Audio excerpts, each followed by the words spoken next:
So, today we're going to be talking about the Black Panther Party and how it influenced society in America for everybody as a whole. Being that the Black Panther movement started predominantly as a group to be activists and kind of be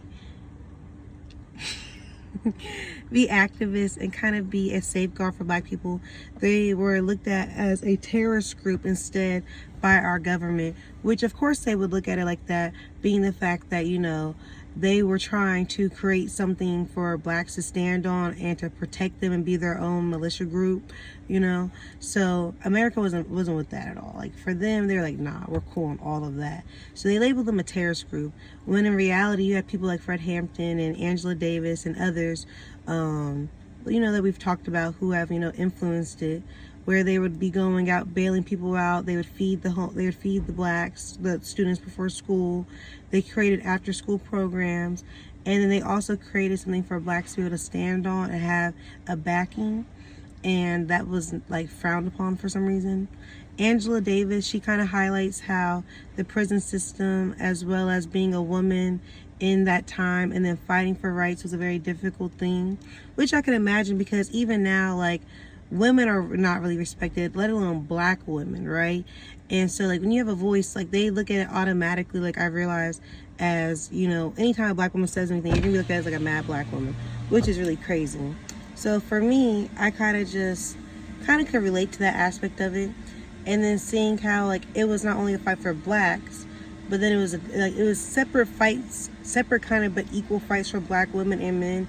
It was, a little different in my opinion. And then when you see like how they would literally kind of make it where police, not brutality, but I guess kind of like, because this was before the search and frisk and all that, frisk and search, this was before that. This is kind of more so when it was like, groups going after Blacks, like targeting them, and then being able to have like, their own backing with guns, people willing to die for it. It creates a whole different situation. The Black Panthers definitely were a movement that a lot of them had to flee to Cuba.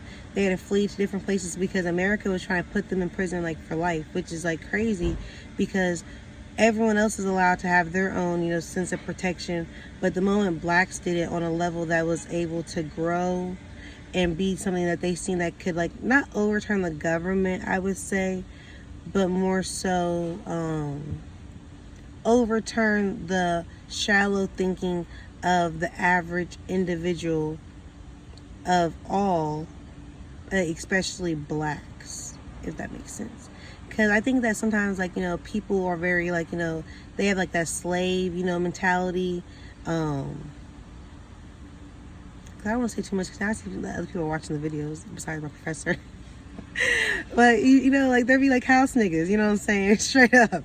And so when you see that there are people that can overcome something, it kind of can inspire, which would then, in a sense, overturn everything that's going on. You see, like, what we've talked about, like in Louisiana or Black Wall Street or different places, that as soon as Blacks were able to build something for themselves, like, it was always overturned. And I think it was the same thing with the Black Panther movement. Like, it's crazy how some of them still can never come back to America. Like, think about that. These people weren't going around just shooting people up. They were going up just like these white people did when Trump was in office. And that's not average. But just like how they did, they didn't get arrested. They don't have to flee the country. So to me, it's kind of like make it make sense. Make it make sense. And then it's very kind of like disheartening when you see, though, as well, that the Black men, they kind of, how do you say this? Like, they kind of like took on their animal ways by then thinking like, doing harm to, white women was injustice for like what was being done to Black women. I don't really agree with that. As a woman, I stand with women, forefront. And I think that's then the issue as well, like with, certain things, because see, like, then that's where then the feminist movement came in, and like white women used Black women as their forefront, which was foul, right? But it's still, at the end of the day, like, that wasn't a social thing that they put in play as well, like modern day Jim Crow laws. Like, they then had to make certain people, like whites, poor whites, or even, you know, in a sense, they've made Hispanics think like they're higher than blacks. Like, as far as black as you can get, the higher you are in the podium, right? And that's in all races. The darker you are, like, you know, it kind of, you know, yeah.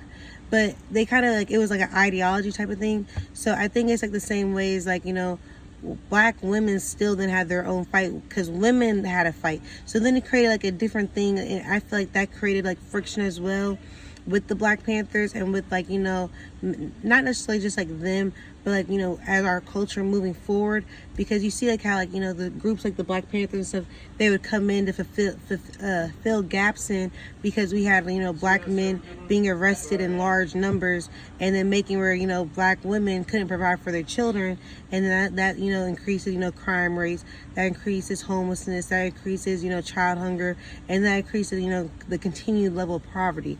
They were trying to, you know, refute that system, and that's why they kept being shut down. And it's crazy because in the beginning, it's kind of like, in a sense, kind of like gang culture as well. Like, it was something that was made to protect, and then, you know, because people infiltrate, and then, you know, everyone has different egoistic ways, and they have things that ways that they think something should be ran. I believe that was kind of part of the destruction of the Black Panther movement. And then also, once again, like, them not allowing women, really, like, they allowed women, but they weren't the forefront. Men were, which men, you know, in my opinion, should be 100%. But I think that some of the ideologies and the way that they went about it were detrimental in a sense to the program, and, you know, what they try to make it seem to be. Nothing's gonna be perfect though, and, you know, we're further now than we were then, but we still have work now, and that's kind of where I'm at with it. I believe that they did do a lot of great stuff though for our society, and it's a shame that they don't get the recognition, and a lot of people don't know what it is. Like my mom, she's a mixed woman, and I was like, well, you know, Black Panther, she didn't know. That's crazy. Like, my grandma, a black woman from Philly, she had us watching this growing up, like, learning about the culture, learning about, like, you know, our history, and, you know, having pride in it. And yeah, that's where I'm at with it, and there we are.